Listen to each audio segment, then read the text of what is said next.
ರಾಜ್ಯದಲ್ಲಿ LPG cylinder ಅಭಾವ ಭೀತಿ ಶುರುವಾಗಿದೆ. ಗ್ಯಾಸ್ ಅಭಾವದ ಕುರಿತು ಸಚಿವ ಮುನಿಯಪ್ಪ ಪ್ರತಿಕ್ರಿಯೆ ಕೊಟ್ಟಿದ್ದಾರೆ. ಹೋಟೆಲ್ಗಳಿಗೆ ಇನ್ನೂ ಹೆಚ್ಚಿನ ಪರ್ಸೆಂಟ್ ಕೊಡ್ತೀವಿ, ಮುಂದಿನ ಸೋಮವಾರ ಸಭೆ ಮಾಡಿ ನಿರ್ಧಾರ ಮಾಡ್ತೀವಿ. ಪ್ರತಿನಿತ್ಯ 16,000 ವಾಣಿಜ್ಯ ಸಿಲಿಂಡರ್ ಕೊಡಲಾಗ್ತಾ ಇದೆ. ಹೋಟೆಲ್ಗಳಿಗೆ ಅಗತ್ಯದ 20% ಕೊಡ್ತಾ ಇದ್ದೀವಿ, ಆಸ್ಪತ್ರೆಗಳಿಗೆ 100% ಕೊಡ್ತಾ ಇದ್ದೀವಿ. ಗ್ರಾಹಕರು ಏಜೆನ್ಸಿ ಹತ್ರ ಹೋಗಿ ಕ್ಯೂ ನಿಲ್ಲೋದು ಬೇಡ. ನಗರಗಳಲ್ಲಿ 25 ದಿನ, ಹಳ್ಳಿಗಳಲ್ಲಿ 45 ದಿನದ ಅವಧಿಗೆ ಇರಬೇಕು. ಯುದ್ಧ ಇನ್ನೂ ಸಂಪೂರ್ಣ ನಿಂತಿಲ್ಲ, ಮಾತುಕತೆ ಆಗ್ತಾ ಇದೆ. ಕಷ್ಟದ ಸಮಯದಲ್ಲಿ ಗ್ಯಾಸ್ ಮಿತವ್ಯಯ ಮಾಡಬೇಕು. ಅಭಾವದ ಸಂದರ್ಭದಲ್ಲಿ ಅನಗತ್ಯ ಗ್ಯಾಸ್ ಖರೀದಿ ಬೇಡ. ಗ್ಯಾಸ್ ಖರೀದಿ ಮಾಡಿ ಕಾಳಸಂತೆಯಲ್ಲಿ ಮಾರಾಟ ಮಾಡಬೇಡಿ. ಫೋನ್ನಲ್ಲೇ ಗ್ಯಾಸ್ ಬುಕ್ ಮಾಡಿ ನಿಮ್ಮ ಮನೆಗೆ ಬರಲಿದೆ. ಗ್ಯಾಸ್ ಅಭಾವ ಕುರಿತು ಸಚಿವ ಮುನಿಯಪ್ಪ ಭರವಸೆಯನ್ನು ಕೊಟ್ಟಿದ್ದಾರೆ. ಹೋದ ಸೋಮವಾರ ದಿನ ಏನು ಮಾತಾಡಿ ಆದೇಶವನ್ನು ಕೊಟ್ಟಿದ್ದೀವಿ, ಸರ್ಕಾರ, Indian oil corporation, BPL, HPCL ಎಲ್ಲರೂ ಕೂಡ ನಾವೇನು ಆದೇಶ ಕೊಟ್ಟಿದ್ದೀವಿ ಅದರಂತೆ ನಡೀತಾ ಇದೆ. ಅಗ್ರವಾಲ್ ಅವರು ಸ್ಟೇಟ್ ಕೋಆರ್ಡಿನೇಟರ್ ಇದ್ದಾರೆ ಇಂಡಿಯನ್ ಆಯಿಲ್ ಕಾರ್ಪೊರೇಷನ್ನಿಂದ.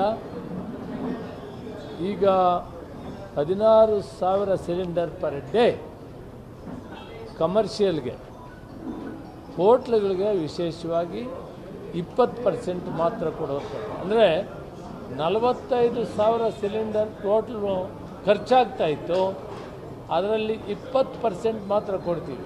ಮಿಕ್ಕಿದ್ದು ಅದರಲ್ಲಿ ಕೆಲವು ಪ್ರಯಾರಿಟಿ ಇರ್ತವೆ. ಹಾಸ್ಪಿಟ್ಲ್ ಬಹಳ ಮುಖ್ಯವಾದ್ದು, ಫಾರ್ಮಾಸ್ಯೂಟಿಕಲ್, ಈ ರೀತಿ ಮುಖ್ಯವಾದಂಥವ್ಗೆ ಸ್ವಲ್ಪ ಜಾಸ್ತಿ 100% ಕೊಡ್ತೀವಿ. ಉಳಿದಂಥದ್ದಕ್ಕೆ 20% ಕೊಡ್ತೀವಿ.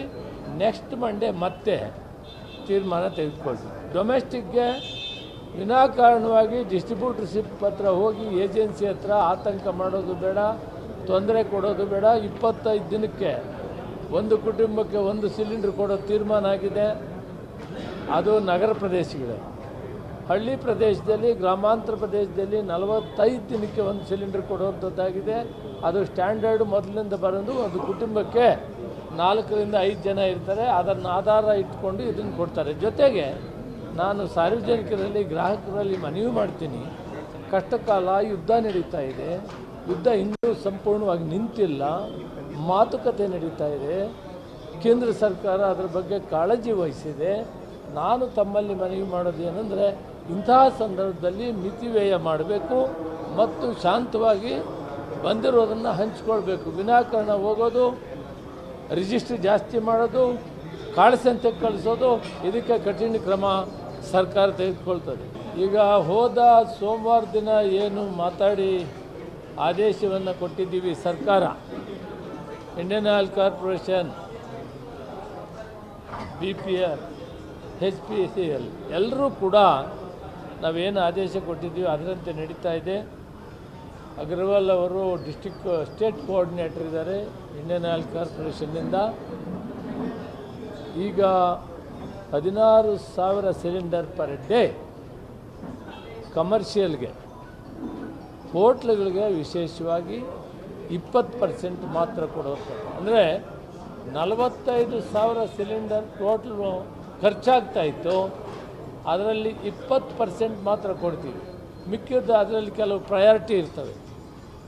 ಹಾಸ್ಪಿಟ್ಲ್ ಬಹಳ ಮುಖ್ಯವಾದ್ದು, ಫಾರ್ಮಾಸ್ಯೂಟಿಕಲ್, ಈ ರೀತಿ ಮುಖ್ಯವಾದಂಥವ್ಗೆ ಸ್ವಲ್ಪ ಜಾಸ್ತಿ 100% ಕೊಡ್ತೀವಿ. ಉಳಿದಂಥದ್ದಕ್ಕೆ 20% ಕೊಡ್ತೀವಿ. ನೆಕ್ಸ್ಟ್ ಮಂಡೇ ಮತ್ತೆ ತೀರ್ಮಾನ ತೆಗೆದುಕೊಳ್ತೀವಿ. ಡೊಮೆಸ್ಟಿಕ್ಗೆ ವಿನಾಕಾರಣವಾಗಿ ಡಿಸ್ಟ್ರಿಬ್ಯೂಟರ್ಶಿಪ್ ಹತ್ರ ಹೋಗಿ ಏಜೆನ್ಸಿ ಹತ್ರ ಆತಂಕ ಮಾಡೋದು ಬೇಡ, ತೊಂದರೆ ಕೊಡೋದು ಬೇಡ. 25 ದಿನಕ್ಕೆ ಒಂದು ಕುಟುಂಬಕ್ಕೆ 1 ಸಿಲಿಂಡ್ರ್ ಕೊಡೋ ತೀರ್ಮಾನ ಆಗಿದೆ. ಅದು ನಗರ ಪ್ರದೇಶಗಳು.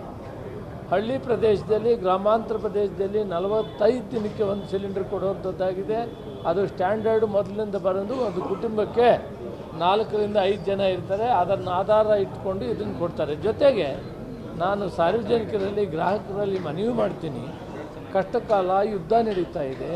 ಯುದ್ಧ ಇನ್ನೂ ಸಂಪೂರ್ಣವಾಗಿ ನಿಂತಿಲ್ಲ, ಮಾತುಕತೆ ನಡೀತಾ ಇದೆ.